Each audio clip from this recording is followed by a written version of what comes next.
High বন্ধুরা, আমাদের agriculture বুক চ্যানেলে সবাইকে স্বাগত। আজকের ভিডিওতে আমরা আলোচনা করব একটা খুব জটিল সমস্যা নিয়ে, যে সমস্যাটা হয়তো আগের বছরও হয়নি বা পুরাতন 5 বছর যদি দেখা যায় এরকম সমস্যা কিন্তু দেখা যায়নি। সেটা কি, যে আমরা যে আলু চাষ করেছি না, যেগুলো আগে চাষ লাগানো হয়েছিল যে আলুগুলো, সেগুলোতে সমস্যা হয়নি, কিন্তু যেগুলো পরে আমরা লাগিয়েছি সেই গাছগুলো কিন্তু কারোরই বাড়ছে না। আমরা এতদিন পর্যন্ত সবাই চিন্তা করছিলাম যে আলু যে ওয়েদার, তাতে আলু গাছ খুব ভালো হচ্ছে, আলুর ফলন হবে, হয়তো মাঠে আমরা দাম পাবো না। কিন্তু এখন কি দেখা যাচ্ছে, যেগুলো সব থেকে শেষ দিকে লাগানো হয়েছে সেই গাছগুলো কিন্তু বাড়ছে না, বসেই রয়ে গেছে। অনেকেই চিন্তা ভাবনা করছে যে হয়তো এই সমস্যাটা আমার হচ্ছে। না, এই সমস্যাটা আপনার একার নয়, এই সমস্যাটা গোটা পশ্চিমবঙ্গে বা যে যে জায়গায় আলু চাষ হয় সমস্ত জায়গায় কিন্তু অতিরিক্ত ঠান্ডার কারণে গাছের কিন্তু বৃদ্ধি হচ্ছে না।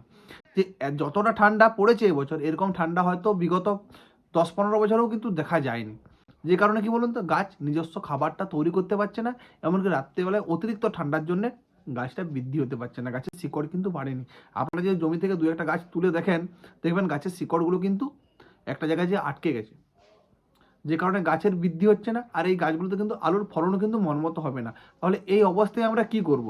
এই অবস্থায় আপনারা কি বলুন তো, যেসব ফাঙ্গিসাইড যারা ব্যবহার করছেন বা না করছেন, সেটা ভাইটাল বিষয় নয়। এই বছরের ওয়েদারে যদি কেউ ফাঙ্গিসাইড ব্যবহার এখন কিন্তু করেন বা না করেন, তাতে আপনার আলুর ফলনে কিন্তু কোনো রকম সমস্যা হবে না।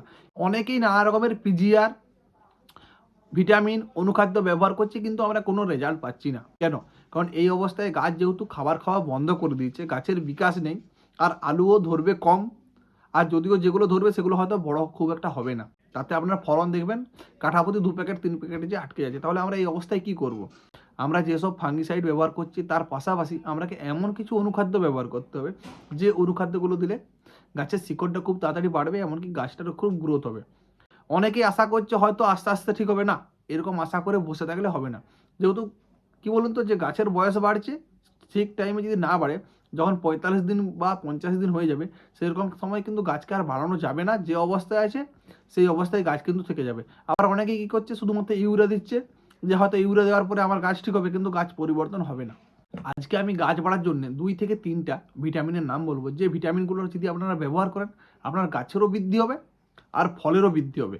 আর যে ভিটামিনগুলিতে আপনার সব কিছুই আছে, গাছের যা যা প্রয়োজন হয় সেইগুলোরও কাজ হবে। এছাড়া আপনার যে গাছগুলো বসে গেছে সেগুলো 100% পরিবর্তন হয়ে যাবে। আমরা মূলত গাছের শিকড় বৃদ্ধি বা গাছের বৃদ্ধির জন্য প্রথম অবস্থায় কী করি বলুন তো, হিউমিক অ্যাসিড স্প্রে করি। তার জন্য হিউমিক অ্যাসিড যেগুলো আছে, রুট প্লাস, সুদানিয়া কোম্পানির রুট প্লাস, এটা ব্যবহার করতে পারেন ড্রাম প্রতি 1টা করে। ঠিক আছে, কোনো ফাঙ্গিসাইডের সাথে মিশিয়ে, তাতে কিন্তু আপনার গাছের বিকাশ ঘটবে, যে গাছগুলো বসে গেছে।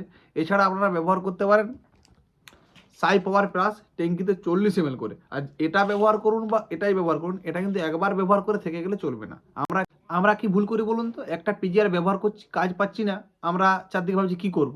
দেখুন, আমরা সেই সব পিজিআরগুলোই ব্যবহার করব যেসব পিজিআরগুলো আমরা অতীতে চিনি, বা যেগুলো আমরা ব্যবহার করে কাজ পেয়েছি। আর একটা পিজিআর কোনো সময় একবার ব্যবহার করে কিন্তু কাজ পাওয়া যায় না। একটা পিজিআর মিনিমাম 2বার ব্যবহার না করলে আপনি সেটার কিন্তু কাজ বুঝতে পারবেন না। যে কোনো সময় সেটা সাই পাওয়ার প্লাস হোক, রুট প্লাস হোক বা আলটিমেটেই হোক, প্রত্যেকটা পিজিআর আপনারা 2বার করে ব্যবহার করুন। আর আমি যে পিজিআরগুলো বলেছি, শুধুমাত্র রুট প্লাসটা শুধুমাত্র গাছের জন্যই ভালো। এছাড়া আপনার হাই পাওয়ার প্লাস হোক বা আলটিমেট হোক, যে কোনো দুটো পিজিআরেই আপনার কিন্তু কি বলুন তো, গাছও বাড়বে, শিকড়ও বাড়বে, ফলও বাড়বে, এমনকি ফলের সাইজও বাড়বে। আর যারা সাই পাওয়ার প্লাস ব্যবহার করবেন, এটা 2বার 40 ml করে ব্যবহার করলে গাছের কিন্তু পরিবর্তন আপনি নিজেই বুঝতে পারবেন। এছাড়া আরও একটা আমি পিজিআরের কথা বলছি, যেটা হয়তো আপনাদের কি বলুন তো, এগুলোর দাম একটু বেশি, তো কম দামের মধ্যে যেটা আপনাদের 20-30 টাকা খরচ হবে, সেটা হচ্ছে কি, জিকো কোম্পানির আলটিমেট। অনেকেই জানেন এটার দাম খুবই কম, সস্তা। যদি এটা 40 ml করে 2বার ব্যবহার করা যায়, যে কোনো গাছ অন্তত আপনার নিজের জমি থেকে ও পাশের জমিতে চলে যাবে। যেমন শশা গাছ চলে যায় না, শশা গাছ যেমন লতিয়ে চলে যায়, বা কুমড়ো গাছ, আলু গাছও কিন্তু লতিয়ে যাবে। যে গাছগুলো বসে গেছে সেখানে আপনারা 2বার 40 ml করে ব্যবহার করুন, আপনার গাছের কিন্তু পরিবর্তন 100% হবেই। মার্কেটে দেখবেন নানা রকমের পিজিআর রয়েছে, তাদের মধ্যে কারোতে কোনোটাতে রয়েছে হিউমিক, কোনোটাতে ফলভিক, কোনোটাতে অ্যামাইনো অ্যাসিড, আবার কোনোটাতে জিব্রালিক অ্যাসিড। কিন্তু এই কম দামের মধ্যে যে এই যে ভিটামিনটা দেখতে পাচ্ছেন, এর মধ্যে কিন্তু রয়েছে কি বলুন তো, প্রথমেই রয়েছে দেখুন অ্যামাইনো অ্যাসিড, তারপরে রয়েছে হিউমিক অ্যাসিড, তারপরে রয়েছে ফলভিক অ্যাসিড, জিব্রালিক অ্যাসিড ও সাইটোকাইনিন। মানে এত কম দামি একটা ভিটামিন, তার মধ্যে 5 থেকে 6টা আপনার উপাদান রয়েছে, যেগুলো গাছের যে অবস্থায় দেন সেই রকম অবস্থায় কিন্তু এর কাজ হবে। অনেকেই আমাকে বলছে দাদা আমি এন্টাকল দিয়েছি, আমার গাছের কিন্তু পরিবর্তন বুঝতে পারছি না। দেখুন, এন্টাকলটা মূলত আমরা ব্যবহার করি কি ফাঙ্গিসাইড হিসাবে। তাতে কি হয়, এন্টাকল দিলে অনেক সময় গাছের কিন্তু বিকাশ হয়, সেটা কি, সেটা ভালো ওয়েদারে। কিন্তু এখন যে ওয়েদার এত ঠান্ডায় গাছ আপনার কোনো গাছেই বাড়ছে না। এমনকি দেখবেন ধানের যে চারাগুলো আমরা ফেলেছি না, সেগুলো শিকড় করতে পারলেও উপর দিকে বাড়ছে না, মানে নিচের দিকে বাড়লেও উপর দিকে বৃদ্ধি নেই। যে কারণে আপনাকে এখন গাছের সঠিক খাবার দিতে হবে। যে খাবারটা গাছ নিতে পারবে না সেই হারে খাবার দিতে হবে, তাহলে কিন্তু গাছটা আপনার অবশ্যই বাড়বে। আমি যেসব পিজিআরগুলো বললাম, এইসব পিজিআর ছাড়াও মার্কেটে কিন্তু অনেক রকমের পিজিআর আছে। আপনারা ভেবে দেখুন যে আপনারা আগে ব্যবহার করেছেন এমন কোনো পিজিআর যেটা দেওয়ার পর আপনার যে কোনো বসা গাছ আপনার খুব তাড়াতাড়ি বেড়ে গেছে। নর্মালি আমরা পিজিআর যে কোনো একটা ব্যবহার করি ফল বাড়ার জন্য, গাছ বাড়ার জন্য, কিন্তু গাছ বসার জন্য যেসব পিজিআরগুলো ব্যবহার করা হয়, অতিরিক্ত বর্ষাকালে বা বৃষ্টির কারণে, বা আপনি আগে সেচ দিয়েছেন তারপর দেখছেন আবার কেউ জল হয়তো জমিতে ছেড়ে দিয়েছে, যে কারণে কিন্তু গাছ অনেক সময় বসে যায়।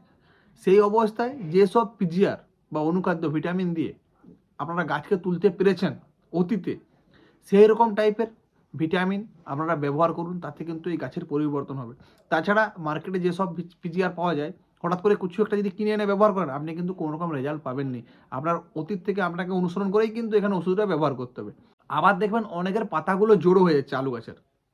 আলু গাছের পাতাগুলো জড়ো হচ্ছে কী কারণে? একটা হচ্ছে ঠান্ডার কারণে হতে পারে, দুই হচ্ছে জাবের কারণে হতে পারে, বা সাদামাছি জাবের ওষুধ যারা কন্টিনিউ দেন না তাদের প্রত্যেক বছরই হয়, সে কারণে হতে পারে। এছাড়া বীজ বাহিত হতে পারে।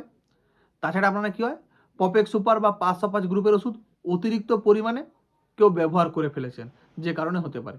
যদি দেখেন যে জাবের কারণ হয়, গাছটা ভালো করে দেখলেই বুঝতে পারবেন যে কিছু মাছি টাইপের কিছু উড়ছে বা মাছি যদি দেখতে পান, সেক্ষেত্রে আপনারা ইমিডিয়া বা একতারার পাতা বা পাইমেট্রিজিন যে কোনো একটা ব্যবহার করবেন, তাহলে কিন্তু এই সমস্যাটা কিন্তু কেটে যাবে। আর এছাড়া এই যে অনুখাদ্য বা ভিটামিনগুলো আমি বলেছি, এগুলো ব্যবহার করলেও কিন্তু গাছের গ্রোথ ঠিক হয়ে যাবে। আর যেসব জমিতে দেখবেন অতিরিক্ত রস রয়েছে, মানে জল ভেজা, সেই সব জমিতে কিন্তু এই সমস্যাটা বেশি হয়। তাই সেচটা একটু গ্যাপ, মানে সেচটা আপনারা যারা 10 দিন ছাড়া দিচ্ছেন সেখানে 15 দিন ছাড়া ব্যবহার করুন, একটু ইউরিয়া সারটা বেশি ব্যবহার করুন, ঠিক আছে? তাহলে কিন্তু এই সমস্যাটা থেকে আপনারা পরিত্রাণ পাবেন। অতিরিক্ত জল দেবেন না, এইসব জমিতে অতিরিক্ত জল দিলেই কিন্তু এই সমস্যাগুলো থেকেই যাবে, এটা কিন্তু পরিবর্তন করতে পারবেন না। আজকের ভিডিওটা ছিল সম্পূর্ণ যে আলু গাছ বসে গেছে বা যেগুলো আমরা পরে লাগিয়েছি, যেসব গাছগুলো বাড়ছে না সেই গাছগুলো আমরা কী করে বাড়াবো। এছাড়া এর ভিতরে কিন্তু আপনারা আজকের এই ভিডিওতে অন্য কোনো সমস্যার সমাধান খুঁজতে যাবেন না, সেগুলো এই ভিডিওতে পাবেন না। যদি কারো কোনো সমস্যা হয় তার জন্য আমাদের কন্ট্যাক্ট নাম্বার দেওয়া থাকছে, রাত্রি 9টা থেকে 10টা। অন্য সময় কিন্তু ভুল করে কেউ ফোন করবেন না, সে সময় ফোন করলে হয়তো আমাকে পাবেন না। রাত্রি 9টা থেকে 10টা আমাদের স্ক্রিনে দেওয়া যে নাম্বার আছে এই নাম্বারে কন্ট্যাক্ট করবেন, আপনার সমস্যার সমাধান করার চেষ্টা করব। ভিডিওটি শেষ পর্যন্ত দেখার জন্য অসংখ্য ধন্যবাদ।